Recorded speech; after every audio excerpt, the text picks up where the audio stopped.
Hello students, आज जो है हम क्लास 10th का हाफ ईयरली एग्ज़ाम का जो पेपर अभी आया था हरियाणा बोर्ड का 1 अक्टूबर को जो हुआ है उसका जो है सॉल्यूशन करेंगे। इस क्वेश्चन पेपर में क्या था कि वह 1 से लेकर 11 जो क्वेश्चन थे वो 1 नंबर के थे। टोटल जो मार्क्स थे वो 40 नंबर के हैं। तो अब जो है पहला जो क्वेश्चन है उसमें दिया गया है क्वेश्चन 1, 8, 9 और 15 का एलसीएम ज्ञात कीजिए। अब एलसीएम निकालना तो सभी को आता है। कैसे करते हैं कि 8, 9 और 15 इकट्ठे रख लिए। 2 किसकी टेबल में जा रहे हैं? 3 के में, तो 3 से हमने डिवाइड किया तो 8 3 के में डिवाइड नहीं होता तो एज इट इज़ लिख लिया। 3 तिया 9 और 3 पंजे 15। इसके बाद कोई भी जो 2 डिजिट है किसी टेबल में नहीं जाते तो हमने इनको एज इट इज़ छोड़ लिया। अब देखो इसकी मल्टीप्लिकेशन करेंगे तो क्या करेंगे?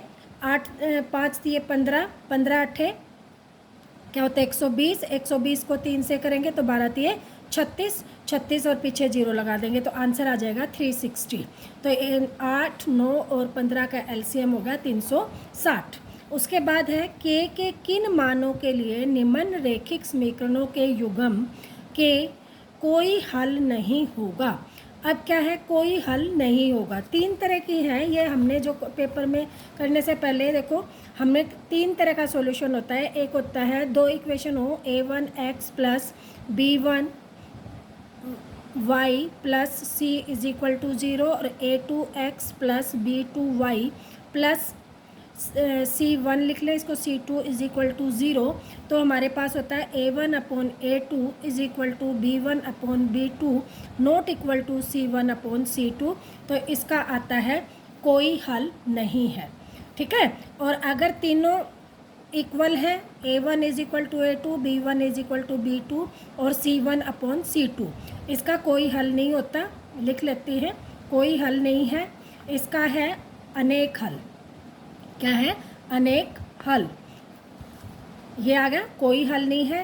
तीनों इक्वल है तो अनेक हल है। और चौथा क्या, तीसरा क्या होता है कि कोई भी इक्वल नहीं है तो उसका आता है अद्वितीय रूप से एक हल। ठीक है, एक हल। तो अब उसने क्वेश्चन में क्या दिया कि कोई हल नहीं है। कोई हल नहीं है का मतलब क्या है कि थर्ड जो फर्स्ट इक्वेशन है वो आएगी A1 upon A2 is equal to B1 upon B2 not equal to C1 upon C2। तो इसमें हम जो है 2 इक्वेशन दी गई हैं। देखो x minus k y plus 4 और 2x minus 6y minus 5 is equal to 0। तो हम इसको क्या करेंगे कि जो 2 है इसका इसके आगे कुछ नहीं तो 1 बटे में 2 और इधर से आ जाएगा माइनस के अपॉन माइनस 6 इक्वल का निशान। ठीक है। और इसकी क्रॉस मल्टीप्लिकेशन करेंगे तो यहाँ से क्या आ जाएगा 6 इज इक्वल टू 2k, तो k इज इक्वल टू आ जाएगा 3। तो आंसर इसका जो है फर्स्ट ऑप्शन आ जाएगा k इज इक्वल टू 3। अगला है द्विघात जो है समीकरण है x square minus 5x plus 6 के शून्यक ज्ञात कीजिए। अब इसके शून्य ज्ञात करने के लिए क्या करते हैं, इस इक्वेशन को इज इक्वल टू 0 कर लेते हैं। ठीक है। अब ये कौन सी है? द्विघात समीकरण है तो इसके टुकड़े किस तरह से करेंगे कि जोड़ कर, या प्लस का निशान है तो जमा कर कर कितना है 5, तो 3 दूनी 6 और यहाँ निशान किसका है? माइनस का है तो दोनों किसके हो जाएंगे? माइनस के।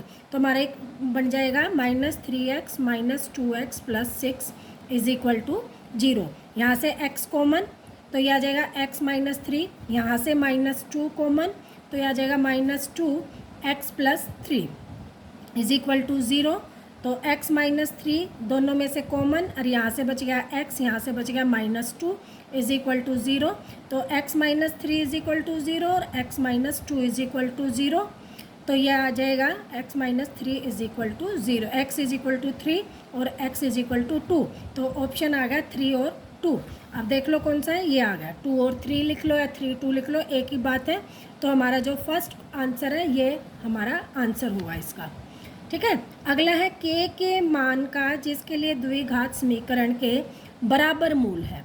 अब यानी कि सारे के सारे बराबर मूल हैं तो इसका देखो हमने यह भी लिखा था कि अनेक हल, ठीक है, या बराबर मूल है। तो ये वाली जो सेकंड इक्वेशन है ये आ जाएगी हमारे सारे के सारे, नहीं अच्छा ये वाला क्या है? द्विघात समीकरण के बराबर मूल है। इसमें क्या करते हैं कि जो d होता है D is equal to zero आए तो क्या होता है, मूल बराबर होते हैं। D is equal to zero आए तो अब इसमें क्या लिखेंगे, डी क्या होता है, डी इज इक्वल टू होता है b square minus 4ac is equal to 0। और यहाँ पर देखो बी क्या है, के है, ए क्या है, 2 है, और सी क्या है, 2 है। तो हम लिखेंगे बी का स्क्वायर यानी कि के का स्क्वायर माइनस 4 इंटू में ए इंटू में सी इज इक्वल टू 0। तो k square minus 16 is equal to 0, k आ जाएगा प्लस माइनस के 4। तो ये हमारा जो आंसर आ जाएगा k is equal to plus minus 4, B वाला ऑप्शन हमारा ठीक हो जाएगा।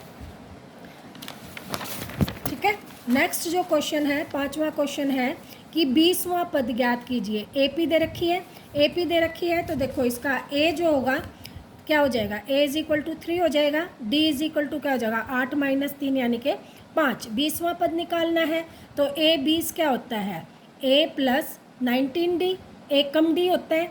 ठीक है, तो ए की जगह हम क्या लिख देंगे, ए प्लस 19d है तो ए की जगह हमने 3 लिख दिया, 19 और डी क्या आ गया हमारा 5, तो यहाँ से हम क्या लिख देंगे 5। तो 3 प्लस में 95 तो आंसर आ गया 98। तो इसका ऑप्शन डी हमारा आंसर होगा। अगला क्या है, निम्नलिखित में से कौन सी घटना प्रायिकता नहीं होती। तो प्रायिकता कौन सी नहीं होती, 0 से कम, क्योंकि प्रायिकता हमेशा क्या होती है 0 और 1 के बीच में होती है, यानी कि माइनस वाला इसका आंसर होगा। ठीक है, अगला जो क्वेश्चन है, वर्ग अंतराल 20, 15 और 20 का वर्ग माप लिखिए। क्या करते हैं, जो हायर लिमिट होती है उसमें से लोअर लिमिट को सब्ट्रैक्ट कर देते हैं। तो 20 माइनस 15 क्या आ जाएगा 5, तो हमारा वर्ग अंतराल हो जाएगा 5। अगला है द्विघात समीकरण में शुनकों का गुणनफल ज्ञात कीजिए। अब शुनकों का गुणनफल, अब शुनक क्या होते हैं, का गुणनफल क्या होता है, alpha beta is equal to होता है सी अपॉन ए। अब अल्फ़ा हमारा क्या है, गुणनफल क्या होगा अल्फ़ा बीटा, तो यहाँ आ जाएगा सी हमारा क्या है 2 और ये क्या है 1, तो हमारा हो जाएगा 2 अपॉन 1, तो आंसर आ जाएगा 2। ठीक है, ये हमारा आंसर हो गया। अब अगला क्वेश्चन है, सभी खालिस्तान त्रिभुज समरूप होते हैं। तो समरूप और क्या होते हैं, समरूप क्या होते हैं, जिनकी आकृति जो है एक का अनुपात जो है वो एक जैसा हो, यानी कि चाहे छोटे हो चाहे बड़े हो, दिखने में क्या हो एक जैसे हो, उनकी आकृति एक जैसी हो, तो वो क्या है समबाहु त्रिभुज। समबाहु त्रिभुज का जो भुजाओं का अनुपात मान लो कुछ भी है, लेकिन जो है उनकी तीनों भुजाएं क्या होंगी, एक निश्चित अनुपात में होंगी, तो इसका आंसर आ जाएगा समबाहु त्रिभुज। ये मैंने एक वीडियो बना भी रखा है समरूप और सर्वांग सम पे, एक शॉर्ट वीडियो भी है समरूप और सर्वांग सम पे, आप मेरा शॉर्ट वीडियो भी चेक कर सकते हो। ठीक है, अगला जो है बिंदु -2,4 और 5,7 के बीच की दूरी ज्ञात कीजिए। तो मान लो ये 2 पॉइंट हैं, ये P और Q, ये पॉइंट दे दिया -2,4 और ये पॉइंट दे दिया 5,7, और इनके बीच की दूरी ज्ञात करनी है, यानी कि पी क्यू कितनी दूरी पर है ये ज्ञात करना है। तो क्या करते हैं, पीछे वाले में से आगे वाला सब्ट्रैक्ट करते हैं, 5 माइनस 2 माइनस 5 माइनस माइनस 2 और 7 माइनस 4। तो हमने यहाँ लिखा है माइनस माइनस क्या हो गया प्लस, तो 5 प्लस 2 का स्क्वायर प्लस 7 माइनस 4 का स्क्वायर, तो आ जाएगा 49 प्लस 9 का स्क्वायर, तो हमारा ये आ गया 58 अंडर रूट, ये हमारा आंसर हो जाएगा। अगला क्या है कि अभी कारण ए जो है अभिकथन है, आर इसका कारण है, आंसर देना है कि √3 एक अप्रिमेय संख्या का उदाहरण है, कारण अभिकथन क्या है ठीक है।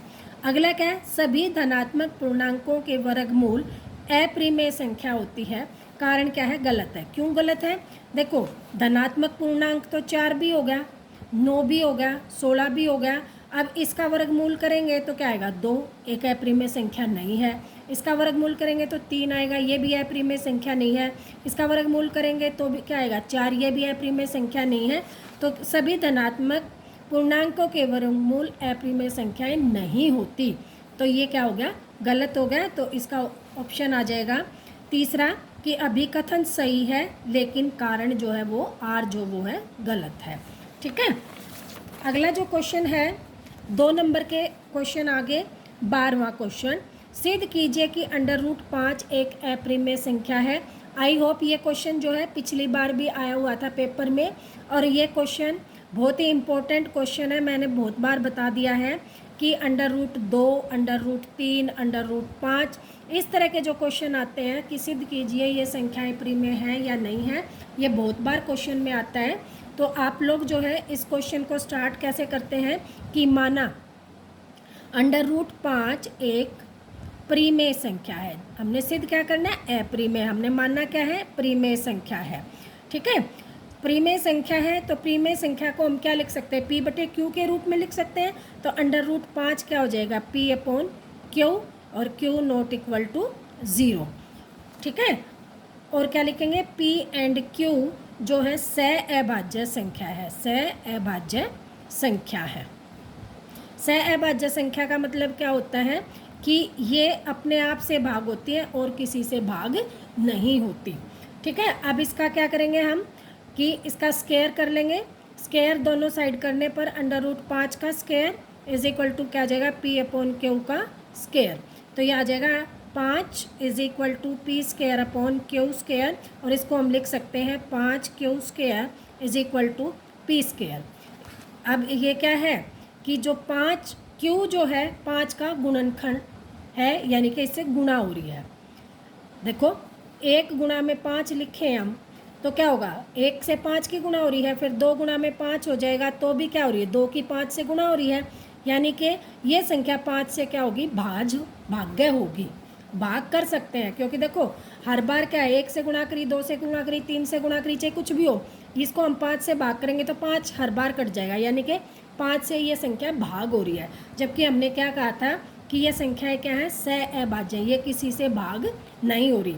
तो हम इसको क्या लिखेंगे कि P जो है, P² जो है, नहीं हाँ, P² 5 से भाज्य है। तो 5 जो है, 5 जो P को भी भाग करेगा, जबकि हमने माना था कि P एंड Q सहअभाज्य संख्याएं हैं।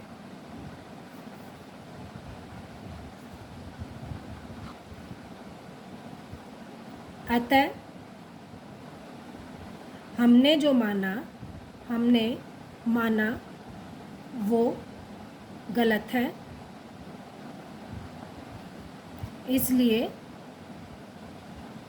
√5 एक अप्रीमेय संख्या है।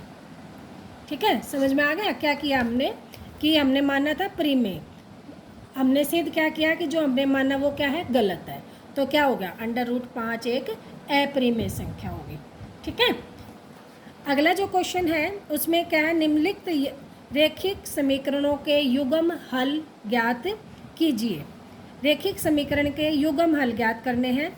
ये एक समीकरण दे दिया, इसका क्या करना है, हल निकालने। तो ये तो सीधा है कि इसको हम क्या लिखते हैं, 7x + 2y = 20, और क्या है 2x - 4y = -8, इक्वल कर लेते हैं।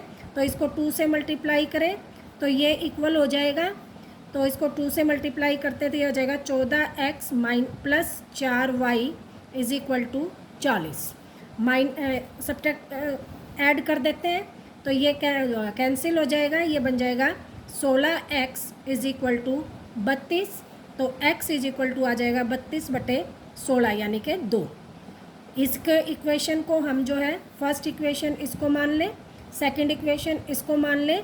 तो x की वैल्यू फर्स्ट इक्वेशन पर रखने पर क्या आ जाएगा, 7 × 2 + 2y = 20।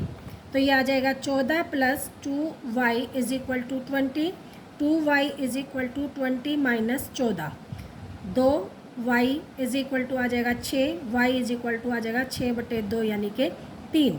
तो x की वैल्यू होगी 2, y की वैल्यू होगी 3। आई होप ये क्वेश्चन भी आप लोगों को समझ में आ गया होगा।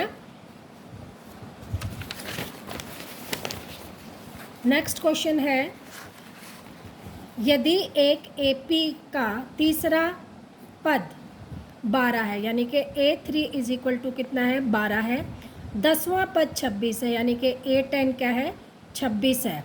तो उसका 20वां पद ज्ञात कीजिए। अब देखो A3 को हम क्या लिख सकते हैं, A प्लस A कम D 2D is equal to 12, और यहाँ से क्या लिखेंगे, A plus 9D is equal to 26। अब इसको क्या करें, सब्ट्रैक्ट कर लें, तो माइनस माइनस माइनस ये कैंसिल हो जाएगा, यहाँ से आ जाएगा -7y is equal to -14, minus से minus cancel, y is equal to क्या हो जाएगा, 14/7 यानी कि 2, सॉरी y नहीं d, यहाँ क्या आ जाएगा d, ये भी क्या आ जाएगा d हमारा कितना आ गया 2।